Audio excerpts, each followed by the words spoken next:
Hello friends, welcome to UP 54 maths classes. Friends, आज की video में हम बात करेंगे कन्वर्जेंस ऑफ इम्प्रॉपर इंटीग्रल के बारे में। फ्रेंड्स, इसके पिछले वाले लेक्चर में हमने प्रॉपर इंटीग्रल और इम्प्रॉपर इंटीग्रल की डेफिनेशन कराई थी। तो आप अगर उस वीडियो को नहीं देखें तो आप उसको पहले देख लें, उसके बाद आप ये वीडियो देखें तो आपको ज़्यादा क्लियर होगा। तो चलिए फ्रेंड्स, बिना देर किए हुए हम लोग देखते हैं कि कन्वर्जेंस ऑफ इम्प्रॉपर इंटीग्रल क्या होता है, क्योंकि फ्रेंड्स ये अक्सर ही इस पे एग्ज़ाम में क्वेश्चंस आते हैं। तो अगर आप बीएससी के स्टूडेंट हैं तो आपके सिलेबस में अगर ये होगा तो अक्सर इससे क्वेश्चन आपके एग्ज़ाम में पुटअप कर लिए जाते हैं। तो चलिए बिना देर किए हुए हम लोग देखते हैं कि कन्वर्जेंस ऑफ इम्प्रॉपर इंटीग्रल क्या होता है।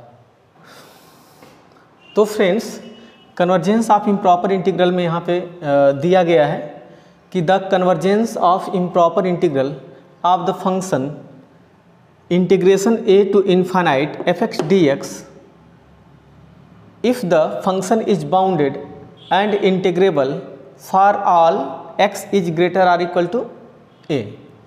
तो कह रहा है कि friends, the convergence of improper integral of the function, आपको पता है फ्रेंड्स कि यहाँ पे इंटीग्रेशन a to इन्फानाइट है।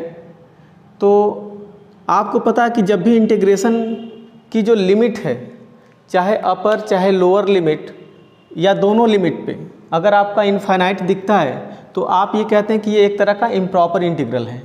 तो अगर ये इम्प्रॉपर इंटीग्रल है तो इसके कन्वर्जेंस होने की बात कर रहा है। तो कह रहा है कि इस तरह का जो इम्प्रॉपर इंटीग्रल होगा जिसकी लोअर लिमिट कोई फाइनाइट वैल्यू होगी और अपर लिमिट जो है वो कोई इनफाइनाइट हो, तो कह रहा कि इस तरह का जो इंटीग्रल है वो कब कन्वर्जेंट होगा। तो उसके लिए कह रहा है कि if the function is bounded and integrable for all x is greater or equal to a।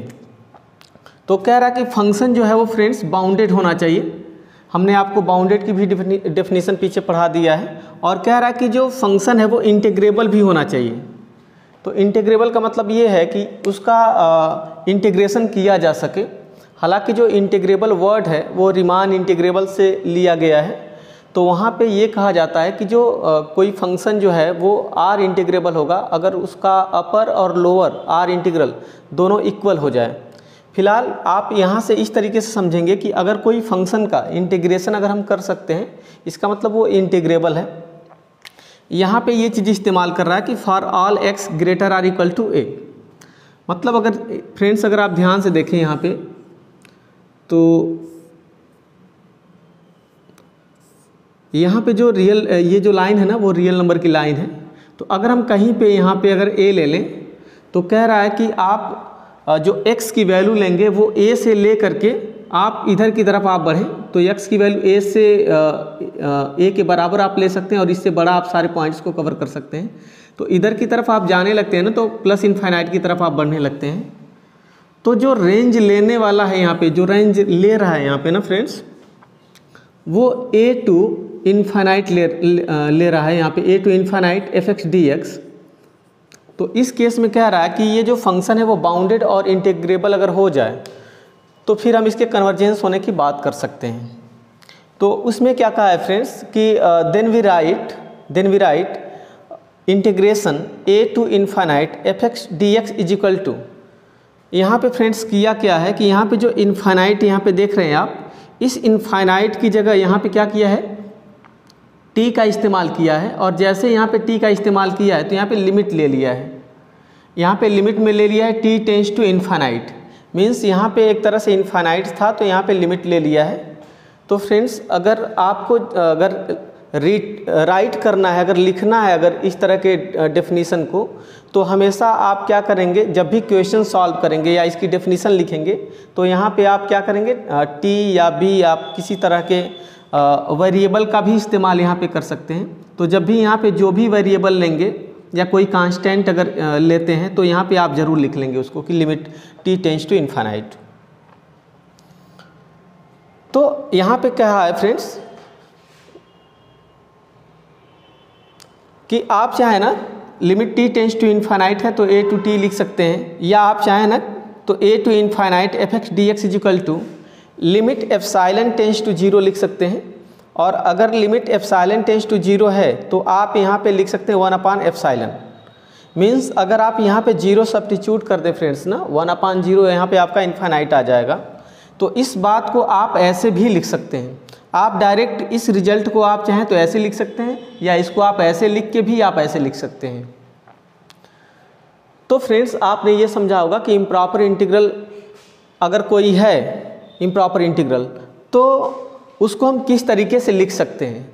तो फ्रेंड्स इसके बाद हम बात करेंगे कि कब ये कन्वर्जेंट होगा, कब डाइवर्जेंट होगा और कब ये ऑसिलेटरी होगा। तो उसके लिए फ्रेंड्स हम लोग कुछ चीज़ों को देख लेते हैं। तो फ्रेंड्स हम ये देखेंगे कि कब ये कन्वर्जेंट होगा, डाइवर्जेंट होगा। तो फ्रेंड्स यहाँ पे हम लोग देख लेते हैं, कुछ नोट्स यहाँ पे दिए गए हैं जिसके अंतर्गत हम ये बता पाएंगे कि कब जो इम्प्रॉपर इंटीग्रल है, ये इम्प्रॉपर इंटीग्रल कब कन्वर्जेंट होगा, कब डाइवर्जेंट होगा और कब ऑसिलेटरी हो जाएगा। तो यहाँ पे कुछ यहाँ पे दिया गया है रिजल्ट्स।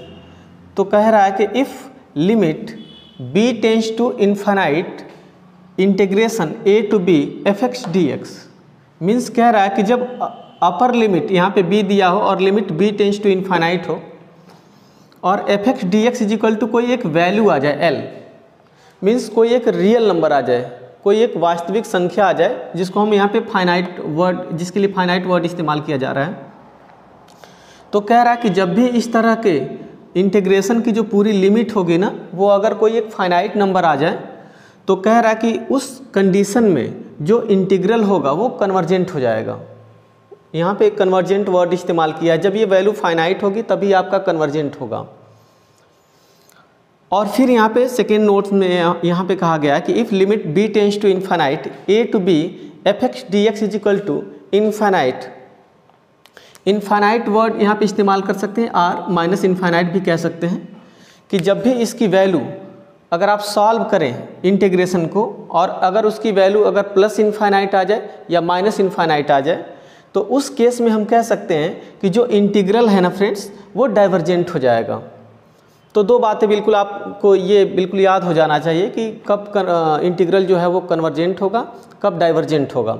तो अगर वैल्यू फाइनाइट हुई तब तो कन्वर्जेंट होगा, और अगर वैल्यू इसकी इनफाइनाइट आ गई तो फिर आपका डाइवर्जेंट हो जाएगा। जो फ्रेंड्स थर्ड नोट है ना, इस थर्ड नोट में फ्रेंड्स कहा गया है कि if limit b tends to infinite a to b fx dx is equal to neither finite nor infinite, means इसकी वैल्यू ना तो फाइनाइट ही आ जाए और ना तो इनफाइनाइट ही आए, मीन्स कुछ भी क्लियर ना हो कि फाइनाइट आ रहा है कि इनफाइनाइट आ रहा है। मीन्स इस केस में फ्रेंड्स ना तो इंटीग्रल कन्वर्जेंट होता है और ना तो डाइवर्जेंट होता है, क्योंकि जब फाइनाइट आता है तभी इंटीग्रल कन्वर्जेंट होता है और इनफाइनाइट आएगा तो इंटीग्रल डाइवर्जेंट होगा। मीन्स अगर ये दोनों चीज़ें नहीं आ रही है तो उस दौरान जो इंटीग्रल आएगा ना उसे हम ऑसिलेटरी कहेंगे। यहाँ पे देखें फ्रेंड्स, यहाँ पे कह रहा है कि देन द फंक्शन या जो इंटीग्रल है इज कॉल्ड ऑसिलेटरी। तो ये फ्रेंड्स तीनों नोट्स ना बहुत महत्वपूर्ण हो जाते हैं।